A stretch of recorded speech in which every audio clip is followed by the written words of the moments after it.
Mən özüm 1995-ci il təvəllüdüyəm. Xankəndini görməmişəm, düzdür. Sadəcə olaraq təsəvvür edirdim buranın necə bir olmağın, necə bir şəhər olmağın. Həqiqətən görmək istəyirdim.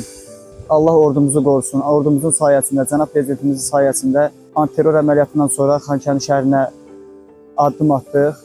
İl yarım bundan qabaq Məşğulluq Agentliyinə müraciət elədim, avadanlıqlarla bağlı biznes qurmaq üçün. Sağ olsunlar, köməklik göstərdilər, adımı yazdılar.